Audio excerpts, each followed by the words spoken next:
solidarité et de la fraternité. Vive la République, vive la France.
De ce jour d'automne, où dans la forêt de Compiègne, la fin des combats est signée entre les belligérants principaux de cette Première Guerre mondiale, l'Allemagne et la France. Pour la France, un simple chiffre, 27% des hommes entre 18 et 27 ans sont morts. C'est dire si peu de familles françaises ont été épargnées par ces 4 années. Et pourtant, comme ils étaient heureux, ces mobilisés de l'an 14. Heureux d'aller reprendre l'Alsace et la Lorraine et de venger leur pays de l'humiliation de 1870, comme ils ignoraient la peur. Un départ de soldats, c'est toujours moins tragique qu'un retour du front, même pour les chanceux apparemment indemnes. Nous sommes la dernière génération à avoir entendu le récit de cette guerre par ceux qui l'ont faite. Que signifiera-t-elle dans 50 ans? Il faut s'interroger clairement sur la valeur et la symbolique de ce jour sans égard. La réponse est assez simple. Montrer ce que les citoyens ont pu faire pour conserver leurs institutions, leurs coutumes et leurs valeurs. Montrer que pour cela, des millions de petits qui subissent l'histoire à chaque fois qu'ils la font ont été au bout de leur souffrance, au bout du courage, au bout du sacrifice. Commémorer, c'est faire de l'éducation civique, de la pédagogie citoyenne. La France n'est rien sans ce que les Français ont en commun. Durant ces 4 années, les Français se sont appliqués à rester unis. C'est pourquoi ce jour est le souvenir d'une victoire.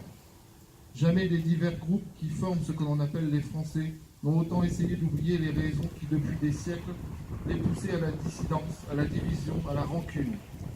C'est une autre chose qu'il convient de célébrer.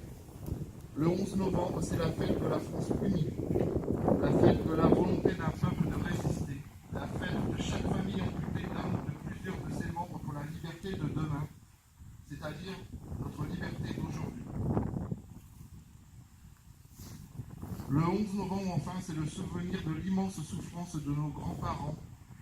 On a envoyé par milliers conquérir des morceaux de collines, des bouts de paysages, villages, les lopins de terre éventrés.